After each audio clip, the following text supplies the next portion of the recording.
Boa noite, meus queridos irmãos. Saúdo todos com a graça e a paz do nosso Senhor e Salvador Jesus Cristo. Um olá especial também para os irmãos que estão nos acompanhando de forma virtual. Meus queridos irmãos, para quem não me conhece, o pastor já começou a apresentar. Eu sou o Giorgio, meu nome é difícil mesmo, então quem vier conversar comigo depois pode me chamar do jeito que entendeu. E nesse momento eu estou no 6º semestre da Faculdade Teológica. Eu tenho sentido esse propósito, essa vocação, esse chamado pastoral e, portanto, agradeço muito a oportunidade que cada um dos irmãos me deu nesse momento de me ouvir e permitir que eu pudesse compartilhar um pouco dessa vocação com os irmãos. Agradeço também ao pastor Aracaki por ceder o púlpito. E agradeço também a supervisão que eu tive do pastor Jesus na elaboração desse sermão. Pois bem, meus irmãos, nos dias de hoje, algo de muito interessante tem acontecido. Acontece que nossa geração, e eu digo isso principalmente aos jovens, não é à toa que hoje estamos aqui no mês de jovens, temos passado por uma tentação tanto quanto específica, que é a tentação do exibicionismo. Mais forte do que nunca, e eu acredito que é por causa das redes sociais, como TikTok, Instagram, YouTube e assim por diante, nós temos criado uma tentação, uma tendência muito forte de mostrar certas particularidades de nossas vidas. E raramente essas coisas são coisas desagradáveis ou coisas que não nos dão a atenção que nós queremos. Normalmente é o lado bonito da coisa. Uma das coisas que mais gera engajamento quando a gente está fazendo um tipo de post desse, parecido em redes sociais, principalmente hoje em dia como com TikTok, YouTube, enfim, são os tipos de postagens que demonstram que a gente tem algum tipo de piedade. Como assim? Posts que mostram, poxa vida, eu estava ali e eu distribuí 500 marmitas para moradores de rua. Ou fiz algo louvável, algo bonito nesse estilo. Fiz a reforma numa casa de uma pessoa que tinha necessidade e tudo mais. E no final das contas a pessoa ganha um baita de um engajamento porque a gente acha isso bonito, a gente acha isso legal, a gente acha isso interessante. Mas a questão é que a piedade, a verdadeira piedade, não se encontra aí. Na verdade mesmo, a gente não usa muito a palavra piedade no nosso contexto evangélico brasileiro. É uma palavra que a gente foge um pouquinho do uso. Porque quando a gente pensa, uma pessoa piedosa ou ter piedade de alguém, quando a gente pensa no português brasileiro, a gente entende mais como ter pena de alguém ou ter misericórdia. Por exemplo, tenha piedade de mim, eu passei o dia inteiro fazendo tal coisa, deixa eu ficar de boa aqui, descansando. Ou algum uso parecido. Mas a questão é que existe um conceito bíblico de piedade, que é um pouco diferente disso que a gente usa no nosso português contemporâneo. Para resumir, a piedade seria algo como as ações ou características que uma pessoa devota a Deus deve apresentar.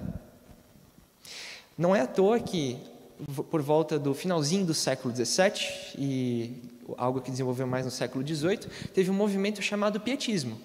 Foi um movimento de cristãos protestantes que, depois de ter passado um pouco da reforma protestante, no luteranismo, sentiram uma vontade, uma intenção de viver suas vidas cristãs de uma forma mais ativa, levar o seu cristianismo de uma forma mais particular. Não é mais só aquela religiosidade, não é só mais aquele nome que eu tenho de cristão porque meu avô era cristão ou coisa parecida. Agora eu tenho uma responsabilidade como seguidor de Cristo. E por isso teve o movimento do pietismo. Pois bem, hoje eu quero compartilhar com os irmãos um pouco daquilo que Jesus nos ensinou sobre a verdadeira piedade. Ou como a gente vai ver no texto que nós leremos logo em breve, as nossas obras de justiça. Como se devem dar essas obras de justiça? Para isso, eu quero ler o Evangelho de Mateus, capítulo 6. A gente vai ler a partir do versículo 1 até o 4 e depois dos versículos 16 ao 18. Os irmãos que já tiverem encontrado, eu convido que se coloquem em pé. Estamos lendo aqui o Sermão do Monte, o trecho da Bíblia que a gente está olhando. Nós estamos olhando no relato de Mateus, que vai do capítulo 5, 6 e 7. E esse é o trecho, essa é a coleção de passagens bíblicas que a gente vai usar nesse mês de jovens. Muito bem, diz assim a palavra de Deus, Mateus capítulo 6, a partir do verso 1. Tenham o cuidado de não praticar suas obras de justiça diante dos outros, para serem vistos por eles. Se fizerem isso, vocês não terão nenhuma recompensa do Pai Celestial. Versículo 2. Portanto, quando você der esmola, não anuncie isso com trombetas, como fazem os hipócritas nas sinagogas e nas ruas, a fim de serem honrados pelos outros. Eu garanto que eles já receberam sua plena recompensa. Mas quando você der esmola, que a sua mão esquerda não saiba o que está fazendo a direita, de forma que você preste a sua ajuda em segredo, e seu Pai, que vê o que é feito em segredo, o recompensará. Agora, versículo 16. Quando jejuarem, não mostrem uma aparência triste como os hipócritas, pois eles mudam a aparência do rosto a fim de que os outros vejam que eles estão jejuando.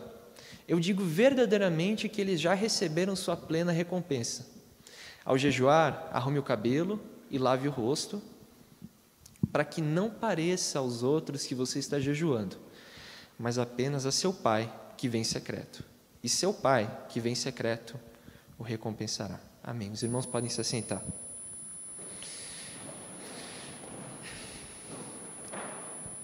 Convido os irmãos para uma oração agora.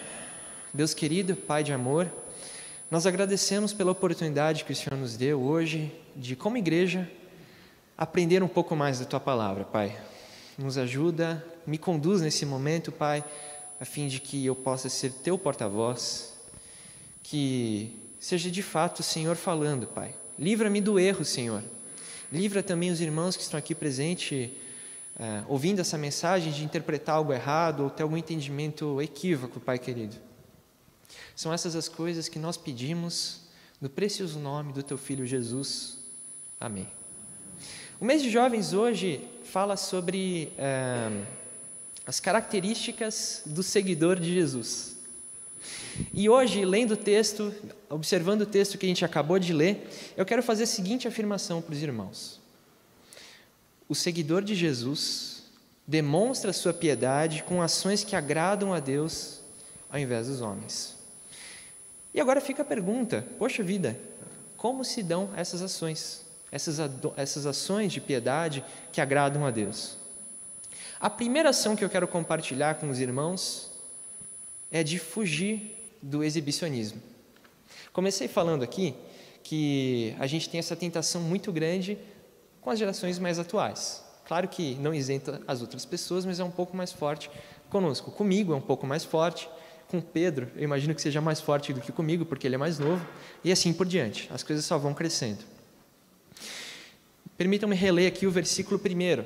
Tenham cuidado de não praticar as suas obras de justiça diante dos outros para serem vistos por eles. Se fizerem isso, vocês não terão nenhuma recompensa do Pai Celestial.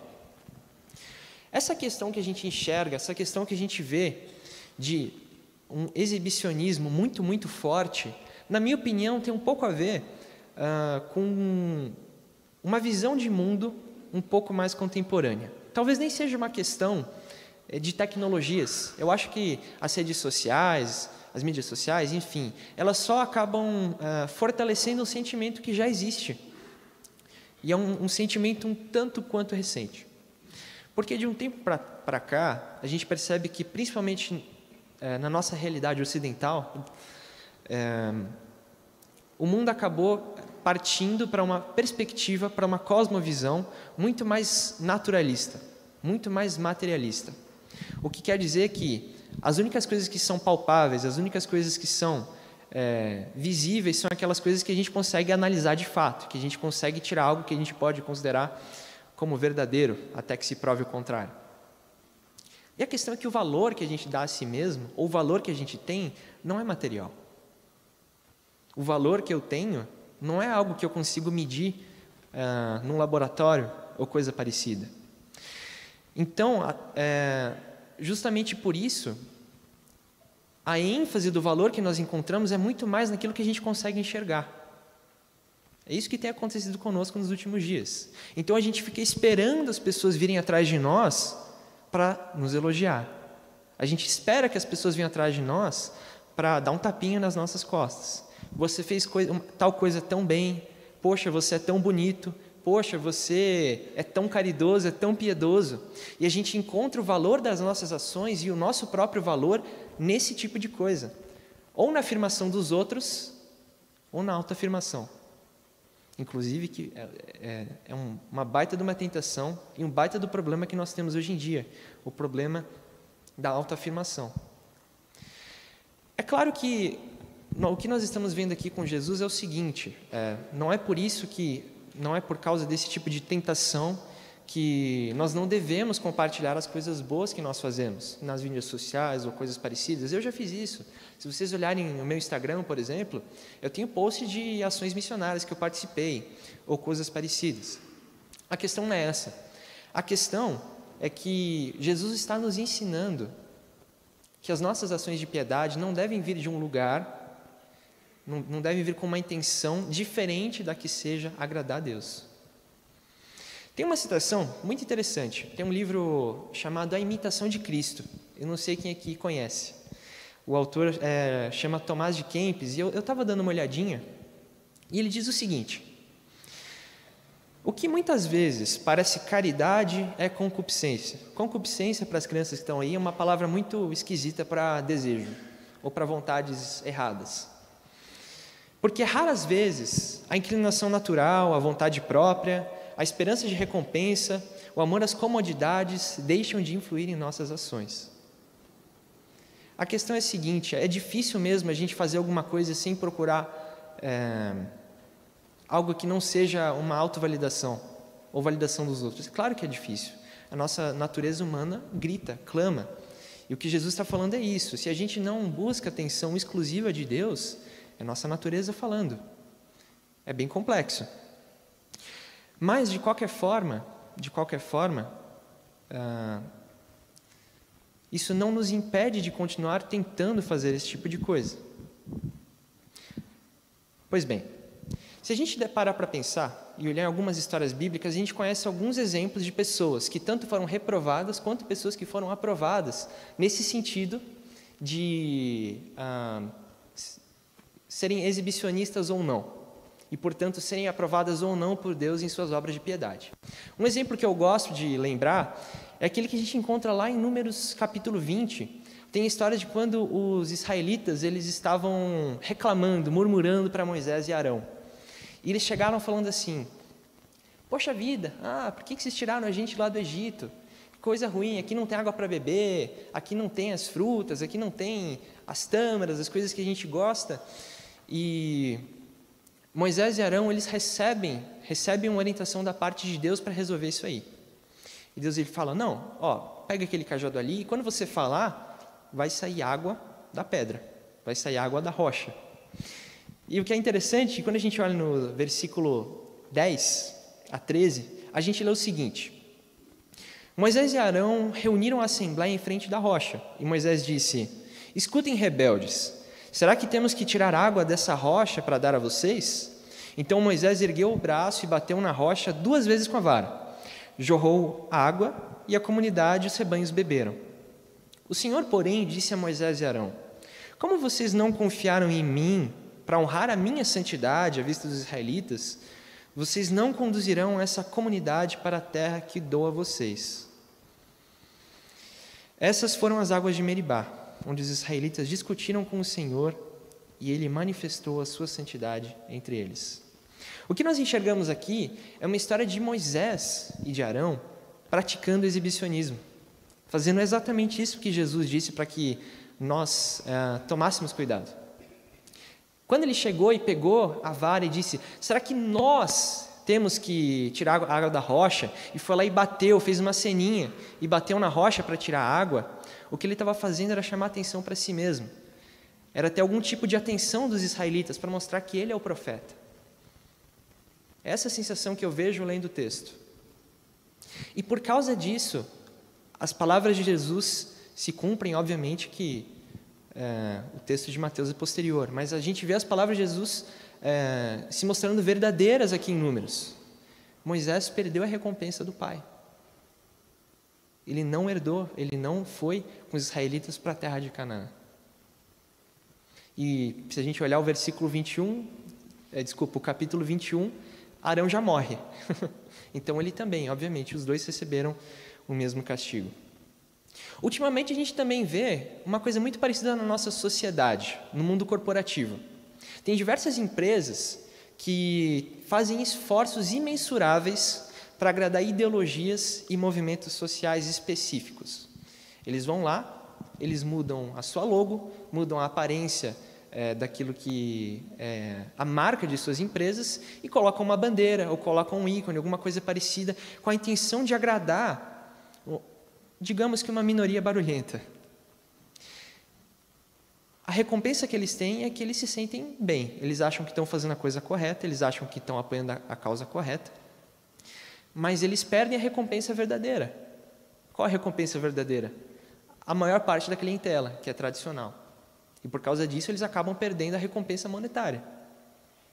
Da mesma forma, a gente pode aplicar isso para a nossa vida. Quando a gente chama atenção para nós mesmos, a única recompensa que a gente tem é o nosso próprio ego sendo massageado, seja por nós ou seja por outras pessoas. Mas existem os casos das pessoas que fazem essas ações sem procurar agradar o próprio ego, como foi o caso do apóstolo Paulo. Se a gente dá uma olhada em 1 Coríntios, capítulo 4, os versículos 3 e 4 dizem o seguinte: pouco me importa ser julgado por vocês ou por qualquer tribunal humano. De fato, nem eu julgo a mim mesmo. Embora em nada minha consciência me acuse, nem por isso justifico a mim mesmo. O Senhor é quem me julga. Uma vez eu li um livro muito bacana, curtinho, mas muito bom, recomendo para vocês, que chama Ego Transformado, do Tim Keller. E ele trata basicamente sobre essa passagem, essa perícope de 1 Coríntios. E é interessante a gente olhar o texto de Paulo falando aqui em sua carta, porque o que ele está dizendo aqui é o seguinte: não importa o que você pensa de si mesmo, não importa o que os outros pensam de você, não importa os elogios, não importa os xingamentos, o que importa é que o Senhor é que te julga. A mesma coisa vale para os nossos atos de piedade. Para resumir, em nossa vida de piedade, nós não devemos fazer obra para inglês ver. A gente tem que fazer um negócio bem feito e para servir o seu propósito. Pois bem, a segunda ação que nós devemos tomar em nossa vida de piedade é a de andar de forma discreta. É o raciocínio lógico. Se a primeira ação é a gente não viver se exibindo, não viver no exibicionismo, então a segunda, obviamente, deve ser a de andar de forma discreta. Se a gente voltar ali para o versículo 3 e 4 de Mateus capítulo 6, a gente lê o seguinte: mas quando você der esmola, que a sua mão esquerda não saiba o que está fazendo a direita, de forma que que você preste a sua ajuda em segredo, e seu pai, que vê o que é feito em segredo, o recompensará. Da mesma forma, o versículo 17 e 18 diz o seguinte: ao jejuar, arrume o cabelo e lave o rosto, para que não pareça aos outros que você está jejuando, mas apenas a seu pai, que vem em secreto. E seu pai, que vem em secreto, o recompensará. Meus irmãos, quando a gente olha para esse texto, quando a gente olha para isso que Jesus está falando, o que a gente está enxergando, o que a gente está observando, na verdade, é um choque de perspectivas, um choque de ideias. Porque se a gente reparar na forma que o judeu pensava antes e pensa até hoje, e a forma que nós cristãos pensamos, a gente tem uma diferença fundamental, principalmente nesse sentido de piedade. Os irmãos devem conhecer, provavelmente do ensino médio, da escola, quando vocês estudaram alguma coisa sobre filosofia, que existe um tipo de professor, ou um tipo de escola, chamada escola peripatética. É uma palavra meio esquisita. Mas, na verdade, é o tipo de ensinamento, o tipo de aprendizado que a gente tem quando a gente vai caminhando e aprendendo. quando a gente tem um tipo de aplicação, um tipo de procedência em nossa vida. Jesus era um tipo de professor, de mestre, rabino, peripatético. E essa palavra é muito interessante. É muito interessante. Porque se a gente pensa na vivência, que é uma caminhada, na vivência, que é uma aplicação constante daquilo que a gente está aprendendo, tanto os judeus quanto os seguidores de Jesus tentam fazer isso. Os dois tentam caminhar e aplicar. A diferença fundamental que a gente encontra é que os judeus até hoje têm essa perspectiva de que o que torna uma pessoa um genuíno judeu, um genuíno seguidor de Moisés, é seguir os preceitos da lei e as tradições. Em primeiro lugar, eu faço alguma coisa e isso me marca, isso alcança o meu coração. É muito mais do que o judeu é muito mais em sua identidade sobre o que ele faz do que aquilo que ele acredita.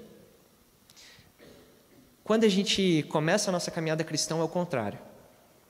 Para o cristão, a nossa caminhada é assim: primeiro a gente acredita. Primeiro eu acredito de todo o coração. Primeiro eu deposito a minha fé, a minha confiança no Senhor, e depois disso, as coisas elas começam a se aplicar na minha vida. Primeiro você precisa nascer de novo. É necessário que primeiro a gente nasça do Espírito. É aquilo que a gente vê no diálogo de Nicodemos com Jesus em João 3. Primeiro a gente nasce do Espírito e então a gente faz parte do reino dos céus. Se a gente dá uma olhada também em Gálatas, capítulo 5, versículo 16, a gente lê o seguinte: por isso digam, vivam pelo Espírito, e de modo nenhum satisfarão os desejos da carne. É a mesma palavra que eu mostrei para vocês, eu falei dos peripatéticos. Aqui a gente, nesse vivam, é esse tipo de vivência que é um viver, é um andar, é ter uma procedência de vida. E nesse sentido a gente tem realmente um choque de ideias, um choque de como a gente deve fazer as coisas. Vocês devem lembrar, meus irmãos, que aqui Jesus ele falava com diversos grupos de judeus, mas um dos grupos que era o mais forte, que nós estamos muito acostumados a ouvir, eram os fariseus. E os fariseus tinham esse preceito, eles tinham essa intenção de continuar fazendo as coisas do jeito certo. A gente vai acertar, a gente não pode fazer tal coisa. Vamos fazer uma tradição que garante que a gente não quebre a lei tal. E por causa disso, eles tinham primeiro a intenção, primeiro eles viam a importância de praticar as coisas, de mostrar que estão fazendo o correto. E Jesus está falando que não é assim. Em primeiro lugar, a gente tem que viver. Em primeiro lugar, a gente tem que acreditar. Em primeiro lugar, a gente tem que ter isso como uma realidade dentro dos nossos corações. E depois disso, naturalmente, as coisas vão acontecer. Como a gente leu em Gálatas. Se a gente anda pelo Espírito, aí a gente não vai dar espaço para as obras da carne. É por isso que é preciso nascer de novo. É por isso que é preciso nascer de novo do Espírito e da água, como a gente vê ali em João capítulo 3. E por causa disso, eu acho interessante, e eu confesso que enquanto eu estava planejando, enquanto eu estava programando esse sermão, eu senti o meu coração tanto quanto aquecido de pensar nesse tipo de coisa. Mas cada um de nós, individualmente, agora eu falo com você como indivíduo, reflita e pense no seu coração. Cada um de nós tem um exemplo de pessoas que praticaram atos de piedade, atos de justiça, e não chamaram a atenção das pessoas. A gente consegue lembrar. Talvez você tenha um exemplo na sua família. Talvez você tenha um exemplo dentro do seu grupo de amigos, ou dentro dos irmãos daqui da igreja. Cada um de nós tem um exemplo. E que tipo de coisa essas pessoas podem ter feito? Eu não sei. Mas pode ser que talvez sejam pessoas que não tenham desistido do serviço cristão quando outros desistiram. Pessoas que mantiveram trabalhando de forma discreta, mesmo que outras pessoas estivessem fazendo barulho e apontando para os outros. Isso é louvável. Eu garanto para vocês, essas pessoas que praticaram esses atos de justiça de forma secreta, receberam sua plena recompensa da parte de Deus. Receberão, recebem, é uma questão de testemunho. Nós temos também o exemplo da mulher que ungiu Jesus. A mulher que ungiu Jesus em Betânia. A gente sabe que a história fica um pouco confusa quando a gente olha os diferentes evangelhos, mas em Mateus a gente lembra da história mais ou menos assim. A mulher veio com um perfume caríssimo para ungir Jesus. E ela foi e derramou o perfume na cabeça de Jesus. E os seguidores, os discípulos de Jesus vieram censurar ela. Falar, o que é isso? Como é que pode? Nossa, esse perfume caríssimo. Se você tivesse guardado, vendido, você podia ter ajudado os pobres e tudo mais. Mas o que eu acho de incrível nessa passagem aqui é que Jesus diz o seguinte: não impeçam ela. Ela fez uma boa obra para comigo. E essa mulher verdadeiramente foi recompensada. Ela não estava procurando atenção. Ela estava agindo de forma discreta, ela não buscava o exibicionismo. Até porque a atenção que ela recebeu da parte daqueles que estavam lá foi uma atenção negativa. Não foi uma atenção positiva. E ela verdadeiramente recebeu a sua recompensa da parte do Pai. Por quê?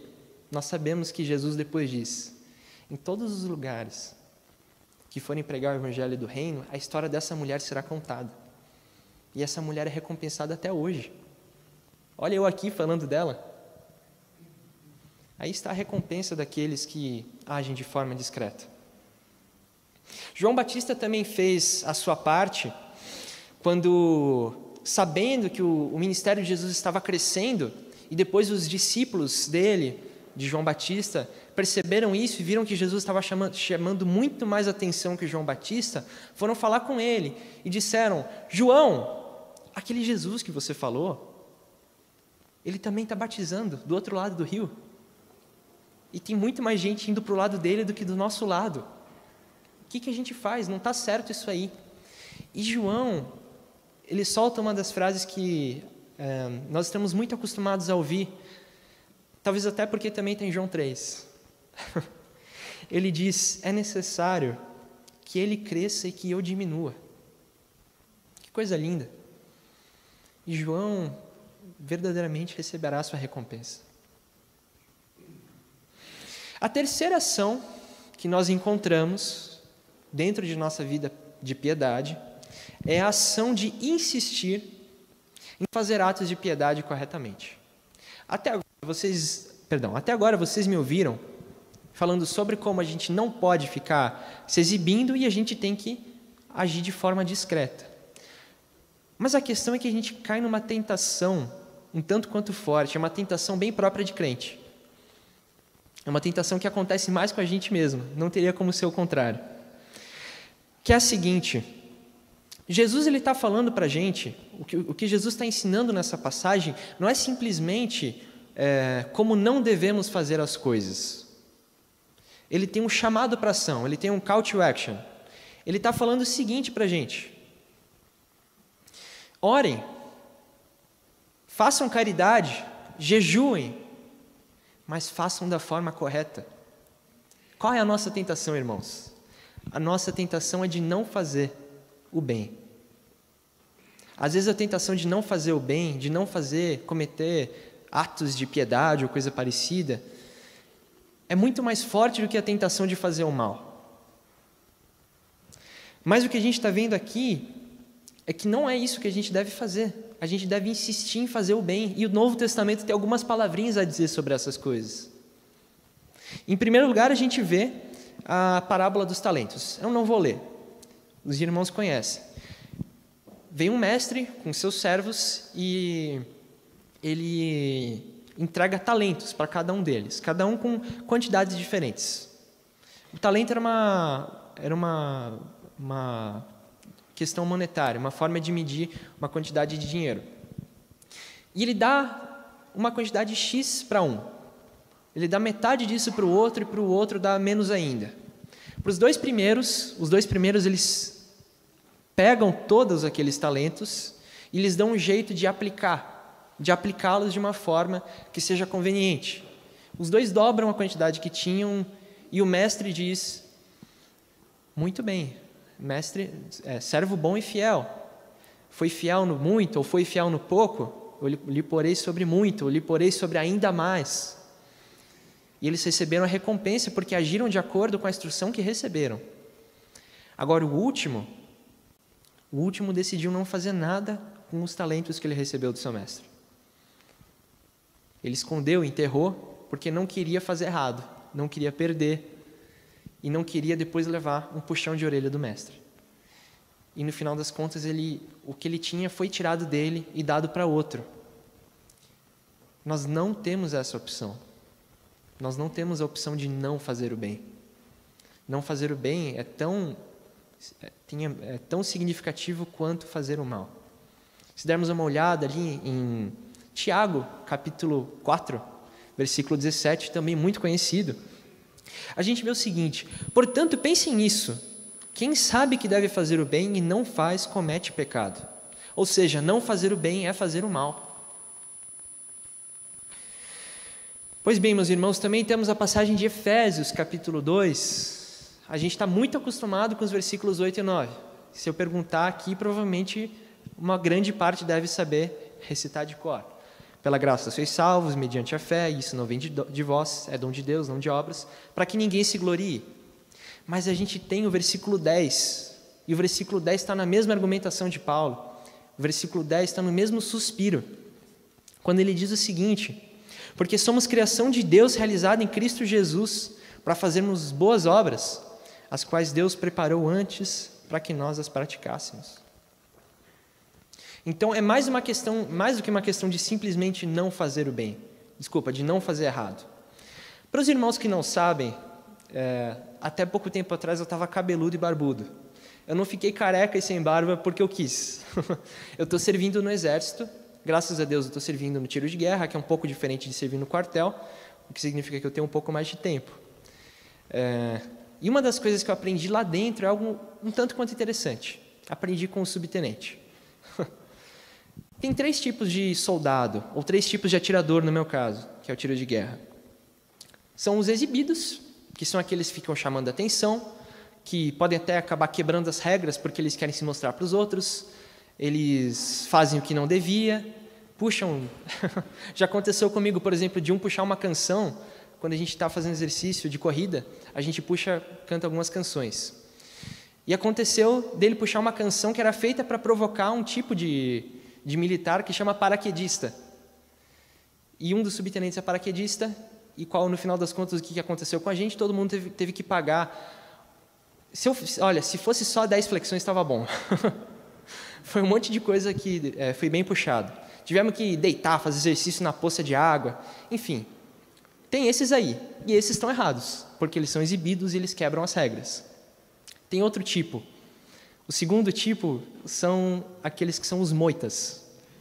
Moita é aquele que fica escondido, que evita de fazer o máximo de coisa possível. Não se voluntaria, quer ficar na dele para que ninguém repare, para que ele não tenha problemas. E ele também está errado. Não é assim que um soldado padrão deve agir. E por terceiro, consequentemente, tem o soldado padrão, ou o atirador padrão, no meu caso. O atirador padrão é aquele que se voluntaria quando há necessidade de alguma missão. O soldado padrão, é aquele que obedece todas as regras, é aquele que não fica se exibindo, é aquele que sabe seguir toda a ordem unida da forma correta. E no final das contas, os 3 têm o mesmo destino, que é a formatura final. No meu caso, como serviço temporário e obrigatório.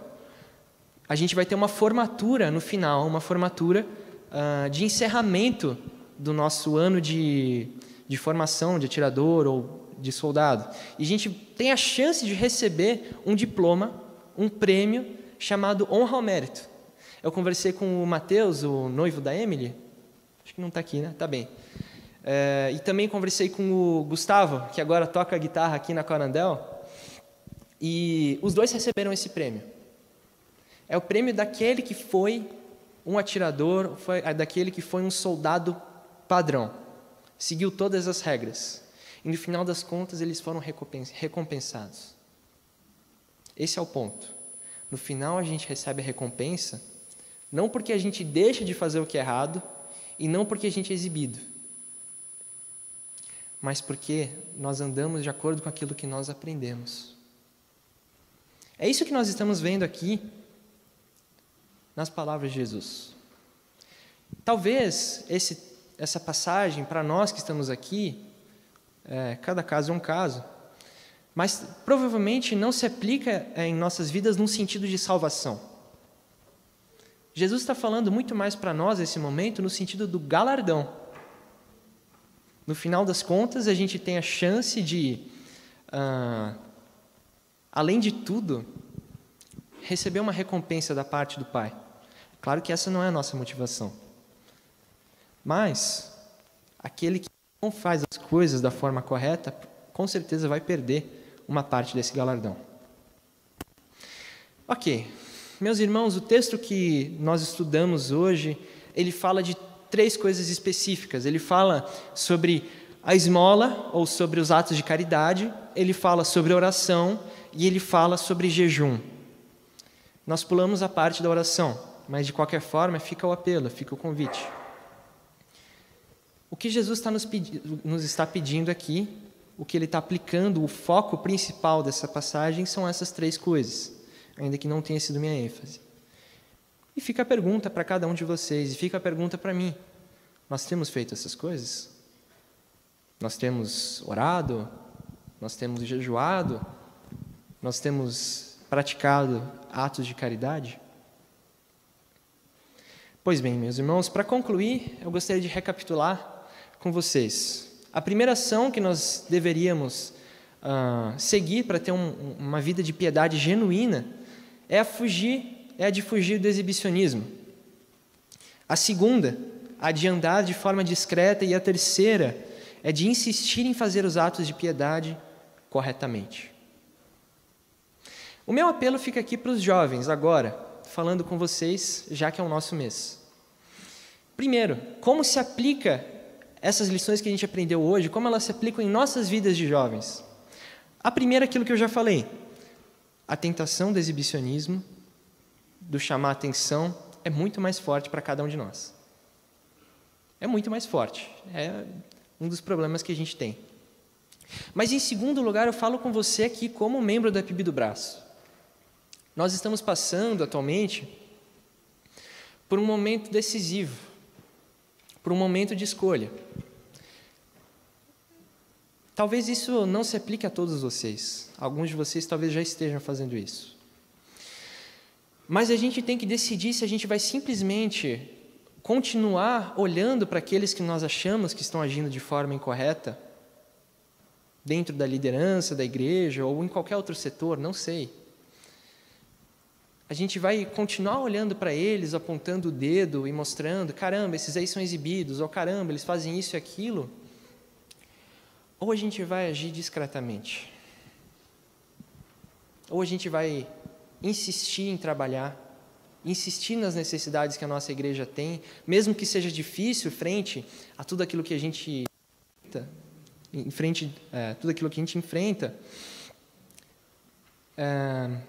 a gente vai insistir, a gente vai trabalhar, nós vamos fazer as coisas corretas, porque a nossa igreja precisa. E eu gosto de dizer que a gente precisa começar a pensar nos nossos planos de longo prazo. Acho que, ultimamente, o meio evangélico tem sido um tanto quanto imediatista.